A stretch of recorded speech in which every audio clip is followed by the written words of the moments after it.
కేంద్ర ప్రభుత్వం ఇటీవల 35 పేజీల సర్క్యులర్ తీసుకొచ్చింది. ఆ సర్క్యులర్లో ఏ ఒక్క పేజీలు కానీ ఏ ఒక్క లైన్లు కానీ గత 4 సంవత్సరాల నుంచి ఎస్కేఎం తరఫున ఢిల్లీ కేంద్రంగా 723 రైతులు చనిపోయినారు. ఆ సందర్భంగా ఇచ్చినటువంటి రాతపూర్వక ఇచ్చిన హామీ ఏ ఒక్కరి ఇందులో లేదు. 3 చట్టాలని దొడ్డిదారిని తీసుకురావడం కోసం ఇవాళ ప్రయత్నం చేస్తుండో దానికి నిరసనగానే ఇవాళ భోగి మంటలలో ఆ జీవో కాపీలు ఏదైతే 35 పేజీల జీవో కాపీలు ఉన్నాయో వాటి ఇవాళ సంయుక్త కిసాన్ మోర్చా మైపాద్ సమన్వయ కమిటీ ఆధ్వర్యంలో ఇవాళ దగ్ధం చేయడం జరిగింది. దీనికి 4 సంఘాల అధ్యక్షులుగా ఉన్నటువంటి వాళ్ళు అధ్యక్షత వహిస్తారు. కార్యదర్శులు కానీ పైబాదులు కానీ మాట్లాడతారు. కాబట్టి అధ్యక్ష వర్గం ఈ యొక్క కార్యక్రమాన్ని ప్రారంభించాల్సిందిగా ఎస్కేఎం తరఫున కోరుతా ఉన్నాం. అఖిల భారత రైతు కూలీ సంఘం రాష్ట్ర కోశాధికారిని ఈరోజు కేంద్ర ప్రభుత్వం ఒక నూతన కేంద్ర వ్యవసాయ మార్కెటింగ్ విధానాన్ని ప్రవేశపెట్టింది. దానికి వ్యతిరేకంగా ఇలా దేశవ్యాప్తంగా రైతాంగం ఎస్కేఎం ఆధ్వర్యంలో మొత్తం రైతు కూలీ సంఘాల నాయకత్వంలో ఆ జీవపత్రాలను దగ్ధం చేయాలని దేశవ్యాప్తంగా ఇచ్చిన పిలుపులో భాగంగా ఈరోజు మహబూబాబాద్ జిల్లా కేంద్రంలో జీవపత్రాన్ని దగ్ధం చేయడం జరిగింది. ఈ సందర్భంగా కేంద్ర ప్రభుత్వం రైతాంగానికి రాతపూర్వకంగా హామీలు ఇచ్చింది.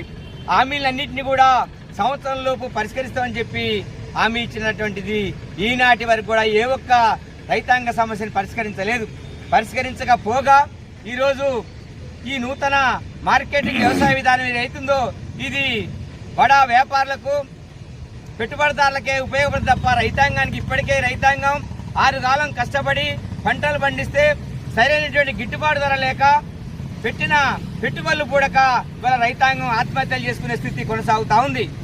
ఇప్పుడు తీసుకొచ్చే జీవో ద్వారా ఇంకా రైతాంగం వ్యవసాయానికి దూరం కావడానికి మరి అవకాశం ఉంది. అందుకనే దీన్ని వెంటనే కేంద్ర ప్రభుత్వం ఉపసంహరించుకోవాలని చెప్పి దేశవ్యాప్తంగా రైతు సంఘాలు రైతు కూలీలు విజ్ఞప్తి చేస్తా ఉన్నాయి.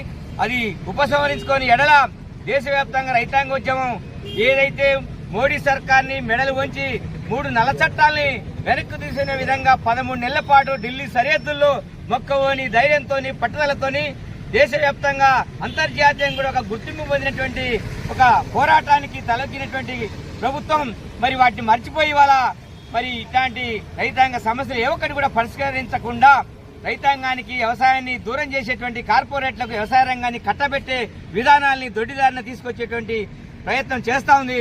వాటి అన్నింటినీ కూడా ఉపసంహరించుకొని రైతాంగానికి ఇచ్చిన హామీల్ని అమలు చేయాలని చెప్పి సందర్భంగా డిమాండ్ చేస్తా ఉన్నాం.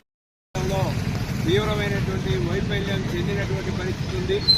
రైతులు తమ సమస్యల్ని పరిష్కరించాలని కోరుతూ గత 2 సంవత్సరాల నుంచి తీవ్రమైనటువంటి నిరాహార దీక్షలు కొనసాగిస్తున్నటువంటి సందర్భం రైతాంగం మొత్తం కూడా దేశవ్యాప్తంగా చూస్తున్నటువంటి పరిస్థితి ఉంది.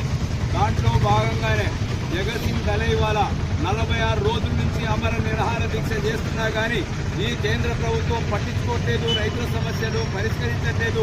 ఇది దుర్మార్గమైనటువంటి చర్య. ఇప్పటికైనా కేంద్ర ప్రభుత్వం వెంటనే రైతాంగానికి ఇచ్చినటువంటి హామీలని తక్షణమే అమలు చేయాలని చెప్పేసి మేము డిమాండ్ చేస్తా ఉన్నాం.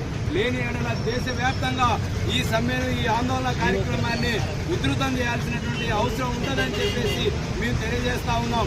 ఈ సందర్భంగా అఖిల భారత రైతు కూలీ సంఘం ఏఐకేఎంఎస్ రాష్ట్ర కోశాధికారి నందగిరి వెంకటేశ్వరుని మాట్లాడాల్సిందిగా కోరుతా ఉన్నాం.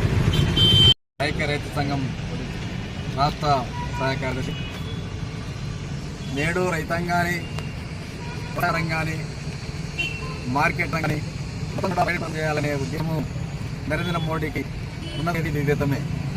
గతంలో తీసుకొచ్చిన నల్ల చట్టాలకు వ్యతిరేకంగా రైతాంగం బలమైన ఉద్యమాలు చేసిన సందర్భంగా అనివార్యంగా తల వంచినట్టు నటన చేశాడు.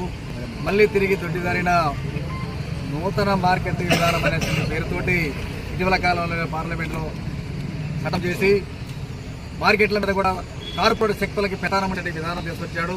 ఇది రైతాంగాన్ని వ్యవసాయ రంగాన్ని బయటపం చేసి బడా కార్పొరేట్ శక్తులకి పబ్బం పడుకునే రకంగా నరేంద్ర మోడీ తీసుకొచ్చాడు. ఈ దుర్మార్గమైనటువంటి చర్య. ఈ చర్యని ఖండిస్తూ ఎస్కేఎం ఇచ్చిన పిలుపులో భాగంగానే మన ఈ కార్యక్రమాన్ని హైదరాబాద్లో మైపాద్ సెంటర్లో నిర్వహిస్తున్నాం.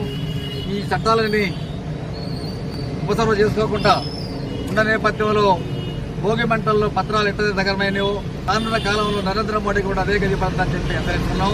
కావున తక్షణమే ఈ నల్ల చట్టాలు మార్గంలో ఏదైతే నూతన మార్కెట్ విధానం తీసుకొచ్చారో దాన్ని ఉపసంహరణ చేసుకోవాలని చెప్పేసి డిమాండ్ చేస్తూ ప్రభుత్వానికి రకంగా హెచ్చరిస్తున్నాం.